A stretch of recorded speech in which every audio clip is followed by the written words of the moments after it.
할렐루야. 네, 반갑습니다.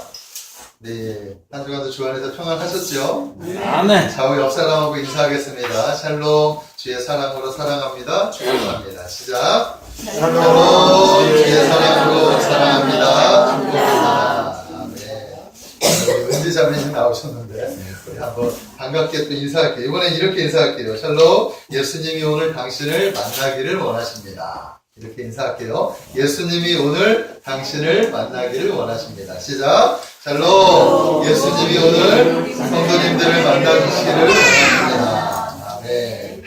오늘 우리 주님께서 여러분들을 만나시기를 원하신다는 사실을 믿으시기 바랍니다. 저는 오늘 본문 말씀을 통해서 진정한 치유자 예수 그리스도, 진정한 치유자 예수 그리스도라고 하는 제목으로 말씀을 전하겠습니다. 오늘도 말씀 가운데 우리 성도님들의 아픈 기억, 상처, 우울증, 스트레스, 이 모든 것들이, 모든 것에 영육간에 있는 질병들이 예수 그리스도의 이름으로 깨끗이 고쳐지기를 주님의 이름으로 축복합니다. 아멘. 네. 저는 2019년 표어를 도약하자, 그리스도 예수 안에서 도약하자 이렇게 정했습니다. 기도하는 중에 우리 주님께서 도약이라고 하는 키워드를 주셨어요. 그리고 건강한 성장이라고 하는 목표를 주셨습니다.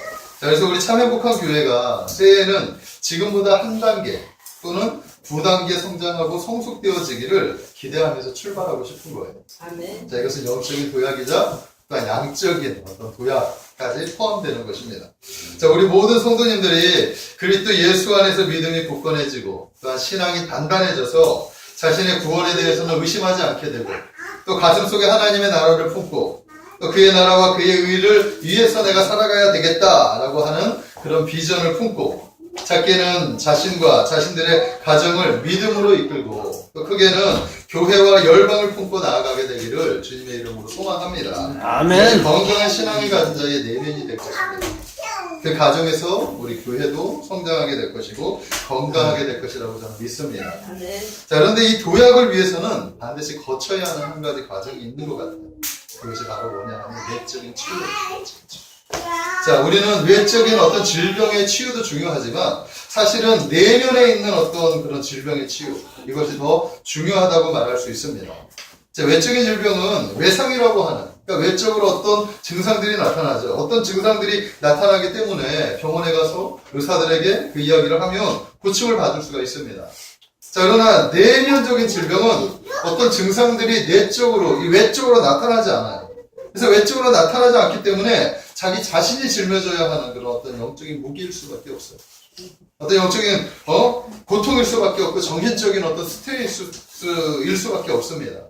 그래서 그 누군가에게 그것만 알려줘도 그 자신에서 조금은 어떤 가벼운 짐을 좀 이렇게 풀어놓을 수가 있는데 현대를 살아가는 이 사람들은 그 짐을 쉽게 내려놓지 못하는 그런 단점들이 있다는 것입니다. 그래서 그것들을 혼자서 전전긍긍하면서 겉으로는 웃는 척하면서 속으로는 아파하는 그런 모습으로 살아가고 있다라는 것입니다.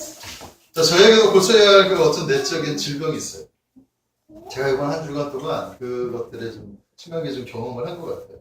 네? 제가 사실은 별로 없는 줄 알았어요. 저에게도 제가 예수 믿고 나서 좀 이제 많은 부분들이 달려졌기 때문에 그래서 좀 이 안에 문제가 없다라고 생각을 했는데 가만히 생각해보니까 제 안에 자신감 결여 같은 그런 문제가 있었던 거예요. 사람들로부터 어떤 인정을 받고 싶은데 그 인정을 받지 못할 때 그때로는 사람들이 좀 이렇게 좀 무시할 때 뭐 이럴 때 받는 어떤 그런 상처들이 남아 있었던 것 같습니다. 제가 자라온 과거와 어떤 기억들의 어떤 영향들 때문에 사람들 앞에서 내가 당당하지 못했던 기억들이 있어요. 그래서 부끄럽고 조그마한 어떤 말이나 행동으로 인해서 상처를 받는 경우가 제 안에 있었다라는 것을 이번 한 주간 동안 제가 경험하게 됩니다. 그래서 때로는 열등감으로 나타나게 표출되기도 하고 때로는 자존심이 상해서 어떤 분노로 이렇게 나오기도 하는 거예요. 스트레스가 쌓이면 기도가 좀 나오지도 않아요. 말씀을 봐도 말씀이 별로 들어오지가 않아요. 영적으로 무기력해지고 육적으로 지쳐버리는 저의 모습을 보게 되었다라는 것입니다. 저 자신도 예수님을 만나야 되겠지. 오늘 말씀 가운데 주님께서 만져주시기를 주님의 이름으로 축복합니다. 아멘. 자, 그러다가 책을 한 문책을 보게 되었어요. 성경 속 인물들의 내적 치유 일기. 성경 속 인물들이 어떤 내적인 치유에 대한 그런 모습들을 이렇게 기록한 그런 어떤 김남호 목사님이 성경 속 인물들을 연구하다가 그 인물들이 보이지 않는 그런 내면들을 이 목사님이 보게 된 거예요. 그러니까 주님을 만나서 내면이 치유된 사람들, 그러니까 주님을 만나지 못해서 내면을 치유하지 못한 자, 그 사람들의 인생들을 이렇게 비교하면서 반드시 우리 인생들은 예수 그리스도를 만나야 되겠구나. 그래서 주님 안에서 자신 안에 있는 보이지 않는 이 상처들, 보이지 않는 질병들을 치유받아야 하는구나, 해결받아야 하는구나 라는 것을 발견하게 된 것입니다. 저는 그런 의미에서 우리가 도약을 하기 위해서는 반드시 우리의 내면이 치유되어야 한다라고 생각을 합니다. 아멘? 자, 그런데 우리의 내면을 치유해 주실 분이 누구십니까? 오직 예수 그리스도 한 분밖에 없어요. 네? 요즘에는 상담 치료나 어떤 심리 치료 같은 걸 많이 받기도 해요. 근데 그거는 근본적인 것을 치료하는 것이 아니에요. 약간의 도움은 받을 수 있지만 근본적인 것을 치료하시는 분은 오직 예수 그리스도시다라는 사실을 믿으시기 바랍니다. 그래서 예수님께서는 인생들에게 구원을 주시러 오시기도 했지만 먼저 하신 일이 뭐냐 하면 죄로 인해 저주받은 인생들이 받아야 하는 그 고통들을 어루만져 주시기를 원하신다. 아멘. 그래서 주님은 하나님의 나라의 복음을 전파하시면서 치유 사역도 같이 하셨다라고 성경은 말씀하고 있다라는 것입니다. 오늘 말씀 23절의 말씀을 한번 볼까요? 우리 한 목소리로 한번 합독해서 한번 읽겠습니다. 시작.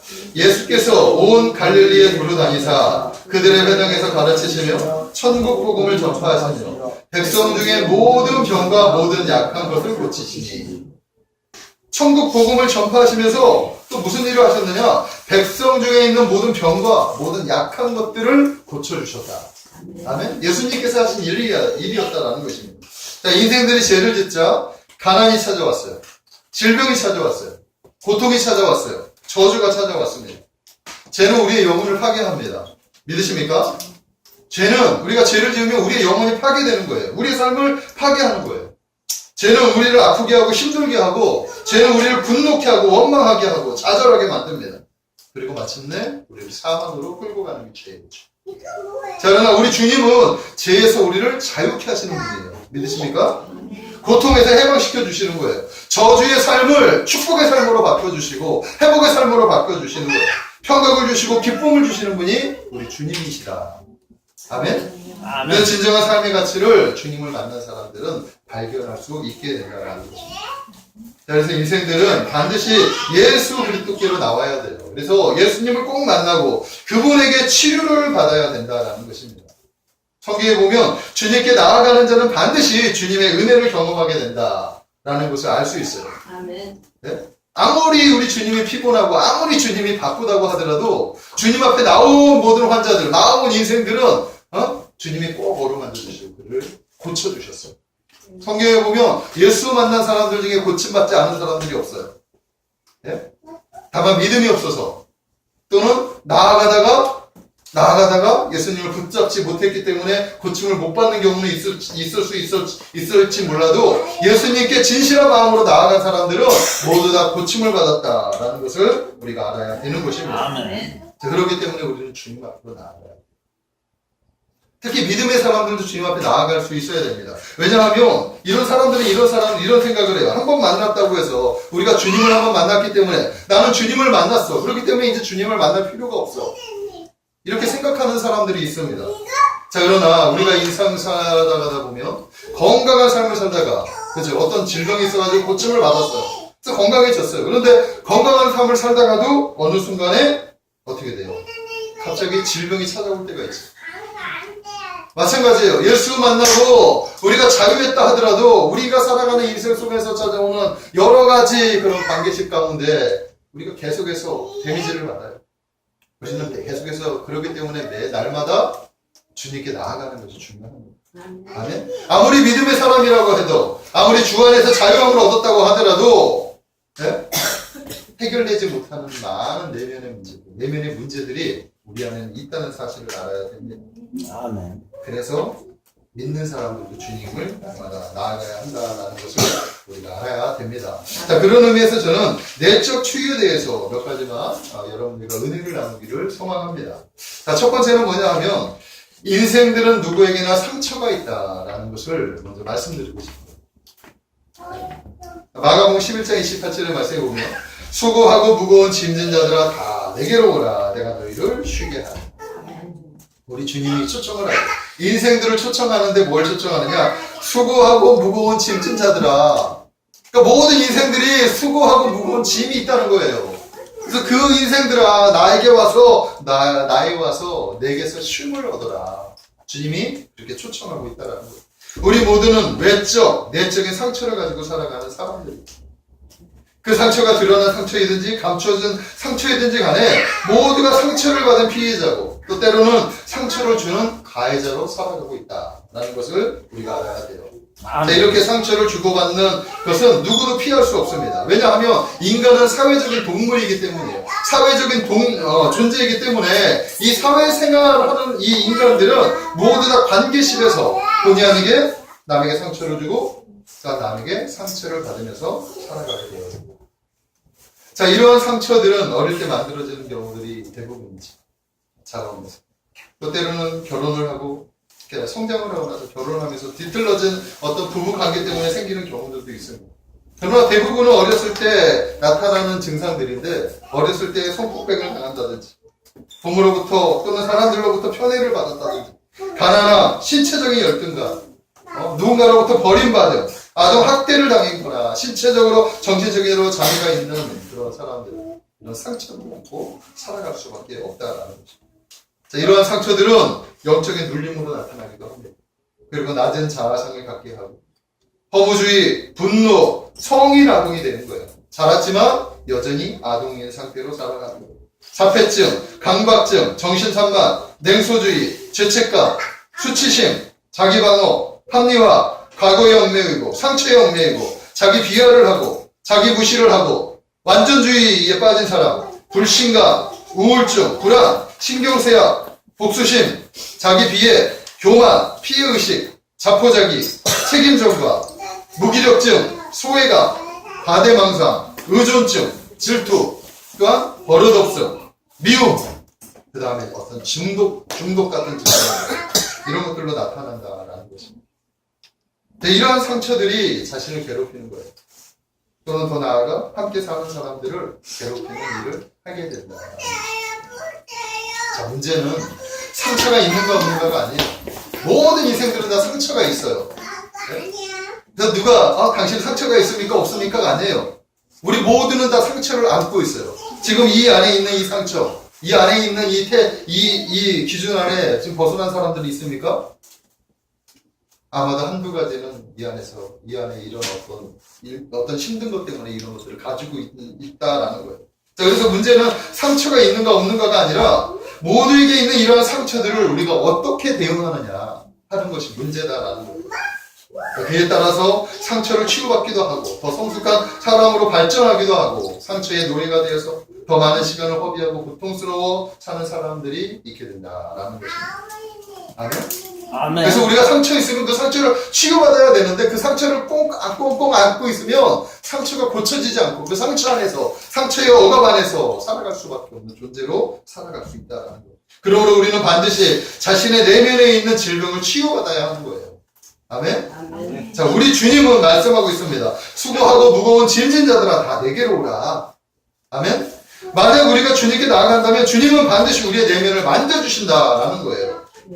그러므로 사랑하는 성도 여러분, 자신의 내면을 보시기를 바랍니다. 아멘. 그리고 상처를 보시기를 바랍니다. 상처는 눈에 보이지 않아요. 그러나 느낄 수는 있습니다. 다른 사람들이 보지 못해도 본인이 어떤 상처를 가지고 있다는 것은 알 수 있단 말이에요. 그 상처를 가지고 주님께 나아가시고 그 상처를 가지고 주님께 나아가면 주님이 진료해 주시는 거예요. 그래. 하면서 진료를 해주시고 치료도 해주십니다. 아멘. 아멘. 반드시 주님께 나아가시기를 주님의 이름으로 축복합니다. 자, 두 번째는 뭐냐 하면 상처는 치유되지 않으면 다른 사람에게 피해를 주는 것이다 라는 거예요. 그러니까 우리가 상처가 치유되지 않으면 그 상처로 말미암아 다른 사람에게 피해를 줘요. 자, 모든 상처는 치유를 받아야 됩니다. 우리의 몸이 아플 때 병원에 가서 치료받아야 하는 것처럼 내적으로 감정에 남아있는 상처들도 반드시 치료를 받아야 하는 것입니다. 아멘. 자, 만약 이러한 것이 제대로 치료하지 못하는 경우면 상처를 받은 피해자가 다른 사람에게 똑같은 피해를 입히는 그런 가해자가 될 수 있습니다. 또는 어떤 증상들을 통해서 다른 사람들을 힘들게 할 수도 있다는 것입니다. 자, 사탄은 사람들에게 있는 상처를 이용해서 건강한 인간관계를 가지지 못하도록 해요. 그리고 평생에 그 상처에 묶여서 평생 그 굴레에서 벗어나지 못하도록 이렇게 만들어버린다는 것입니다. 제가 군 생활했을 때 군대 가면은 모두 다 한 번씩은 다 맞았을 거예요. 선임들한테 이렇게 교육한다는 식으로 많이 맞는데 제 동기들 중에 한 동기는 좀 유별나게 선배 그 선임들한테 많이 맞았어요. 근데 그게 상처가 된 거예요, 자기한테. 똑같이 맞는데 그 친구는 좀 더 많이 맞았어요. 그러니까 자기는 남들보다 더 많이 맞았다고 하는 상처 때문에 그가 이제 나중에 계급이 이제 시간이 지나서 계급이 올라가서 때리는 자리에 올라오자 다른 사람들을 옛날에 맞았던 그 고참들보다 더 악하게 사람들을 더 때리는 것을 보게 됩니다. 상처를 해결하지 못하니까 그걸 가지고 분노가 쌓여서 다른 사람한테 그것을 풀고 있는 것을 보게 됩니다. 이렇게 상처는 다른 사람에게 피해를 준다는 사실을 우리가 알아야 돼요. 또 한 남자가 있었습니다. 그 남자는 여자를 사랑하는 사람이었어요. 한 여자를 사랑했었어요. 자신의 모든 것을 아낌없이 주었습니다. 몸도 마음도 주고 모든 것들을 다 주었어요. 하나밖에 없는 정말 가슴에 담는 그런 여인이었기 때문에. 그런데 그 여인이 사고로 세상을 떠나게 됩니다. 그 이후 그 남자는 어떻게 되었을까요? 큰 아픔과 상처와 절망과 어떤 고통 속에서 벗어나지 못하고 늘 그 여인을 그리워하면서 과거의 기억만 해가지고 살아가는 존재입니다. 삶의 모든 즐거움이 사라지고 일평생 슬픔 속에서 살아가는 그런 모습을 가지고 있습니다.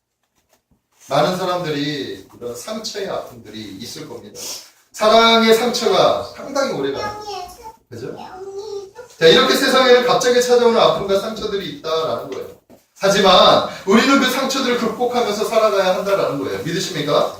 사탄은 상처에 얽매여서 다른 것들을 보지 못하게 해요. 그러나 우리 하나님은 상처를 통해서 새로운 세계, 새로운 은혜를 바라보게 하시는 분이다라는 거예요. 사탄은 우리에게 상처를 받으면 그 상처를 통해서 이제 너는 끝이야. 너는 이제 끝이야. 너는 희망이 없어. 소망이 없어. 우리에게 그렇게 말을 하지만 우리 주님은 뭐라고 얘기하셨냐? 이전 일을 생각하지 마라. 옛날 일을 기억하지 마라. 보라, 내가 너를 위해서 새 일을 행해 주실 것이다. 아멘? 아멘. 우리 주님을 이렇게 나아가면 희망이 있다는 것을 우리가 알아야 되는 거예요. 하나님 말씀 우리에게 이렇게 말씀하고 있다는 사실을 믿으시기 바랍니다. 사탄은 감정의 충격을 받아 헤어나오지 못하는 사람들에게 찾아가서 그 상처에 얽매이게 하는 거예요. 그리고 일평생 그 슬픔에 빠져서 살게 하고 고통 속에서, 상처 속에서 절망하면서, 남을 저주하면서, 자기 자신을 자책하면서, 분노하면서 살아가게끔 이렇게 만들어버린다. 자, 그러나 우리 주님은 평안을 너에게 끼치노니 곧 나의 평안을 너에게 주노라. 아멘? 아멘. 내가 주는 평안은 세상이 주는 것과 같지 아니하니, 너는 나에게 와서 심으로다. 내가 주는 평안을 누려라. 이 세상에서 받는 그 고통을 이길 수 있는 참 평안. 그것을 우리 주님이 주신다라는 거예요. 자, 그러므로 반드시 우리는 주님 앞에 우리의 내면을 주님 앞에 보여드려야 한다라는 것입니다. 아멘. 자, 예수님이 탄생하실 때 유대인의 왕은 헤롯 왕이었어요. 그죠? 잘 아시죠? 그는 진정한 유대인의 왕으로 살고 싶었습니다. 유대인의 왕이지만 진짜 유대인들에게 인정받는 그런 왕이 되고 싶었다라는 거예요. 그러나 유대인들이 그를 인정합니까? 그를 인정하지 않아요. 왕이라고 불리웠지만 진정으로 왕으로 인정받지 못하는 그가 가지고 있는 상처는 왕인데도 불구하고 유대인에게 자기가 무시되었다. 그런 상처가 있는 거예요, 상처가. 근데 유대인들은 상당히 폐쇄적인 민족이죠. 선민의식이 아주 강한 민족이라는 거예요. 나라를 비록 빼앗겼지만 다른 사람들을 무시하고, 다른 사람들을 멸시해요. 자기들만이 특권이 있다는 거죠. 하나님께 선택받은 민족이다 이러는 거예요. 그래서 이방인들을 가장 멸시하는 거예요. 자, 그런데 헤롯을 인정하지 못하는 이유가 바로 헤롯이 유대인이 아니기 때문입니다. 헤롯은 에돔 사람이었어요, 에돔 사람. 그렇기 때문에 이방인이었다라는 것입니다. 자, 그래서 유대인들이 이 헤롯을 인정하지 않아요. 하지만 헤롯은 유대인들에게 인정받고 싶어 했습니다. 자, 그래서 유대인들을 어떻게 하면 내가 저들의 마음을 가질 수 있을까? 헤롯이 그걸 곰곰이 생각하다가, 그래, 유대인들이 가장 좋아하는, 가장 기뻐하는 것이 바로 성전이지. 그 성전을 내가 확장해야 되겠다. 유대인들의 마음을 얻기 위해서 예루살렘 성전 확장하는 그 공사를 시작을 했습니다. 자, 예루살렘은 크고 아름다운 도시였습니다. 어디를 내어놓아도 부끄럽지 않은 도시였습니다. 그러나 그 도시에 비하면 당시에 성전이 건축이 되긴 했지만 수르바벨 성전은 너무나 초라하기 그지없었다. 자, 그래서 헤롯은 유대인들의 마음을 얻고 싶어가지고 성전을 확장하는 그런 계획을 짭니다. 그러니까 기존에 있던 성전 건물 그 주위를 계속해서 성전을 만들어가는 거죠. 건물들을 계속 만들어가면서 성전을 확장해 나가는 그런 공사를 시작을 했습니다. 자, 근데 이것이 하나님을 향한 어떤 믿음에 때문에 한 것도 아니었고 자신의 나라를 아름답게 하기 위한 것도 아니었습니다. 오직 자신이 왕으로서 유대인들에게 인정을 받기 위해서 예루살렘 성전을 확장한 거예요. 자, 그런데 그렇게 했음에도 불구하고 유대인들은 헤롯을 인정하지 않았어요. 자, 헤롯은 유대인들의 왕이었지만 철저히 무시당하는 왕이 되었습니다. 그러니 내면에 엄청난 그 상처가 있지 않겠습니까? 무시당하는 그 기분 아시죠? 근데 왕인데 무시를 당해요, 백성들한테. 네? 말로 표현하지 못하는 그 자존감이 큰 상처를 안게 된 거예요. 자, 그런데 어느 날 동방에서부터 박사들이 찾아와서 그에게 이렇게 얘기하는 거예요. 유대인의 왕으로 오신 이가 어디 있습니까? 헤롯 왕에게 와가지고 유대인의 왕으로 오신 이가 어디 있습니까? 우리가 동방에서부터 그의 별을 보고 그에게 경배하러 왔습니다. 헤롯이 그 이야기를 듣고 어땠을까요? 눈이 그냥 뒤집어졌겠죠. 불이 났겠죠. 질투와 분노와 증오가 내면에서 자라기 시작을 했다라는 거예요. 그리고 결국 그는 자신이 유대인에게 인정받지 못한 그 아픔으로 인해서 또 자신의 왕권을 지키기 위해서 하지 말아야 할 짓을 하고 말았어요. 역사 속에서 아주 큰 잔인한 일을 행했다라는 것입니다. 마태복음 2장 16절의 말씀을 보면 이에 헤롯이 박사들에게 속은 줄 알고 심히 노하여 사람을 보내어 베들레헴과 그 모든 지경에 있는 산의 아이를 박사들에게 자세히 알아본 그때를 기준하여 2살부터 그 아래까지 다 죽였다. 얼마나 잔인한 일을 했습니까? 헤롯이 이렇게 잔인할 수밖에 없었던 것은 사탄이 그의 내면의 상처를 조종했기 때문이에요. 유대인들에게 인정받지 못하는 그 상처로 말미암아 유대인의 왕으로 오신 이가 있다는 말을 듣고 나서 그만 2살 아래 있는 모든 아이들을 죽여. 그러니까 씨앗을 아주 그냥 말려버리는 거예요. 가끔 저는 내면의 상처 때문에 분노하는 저 자신이고 우리가 반드시 내면의 상처를 치료받아야 하는 이유가 바로 거기에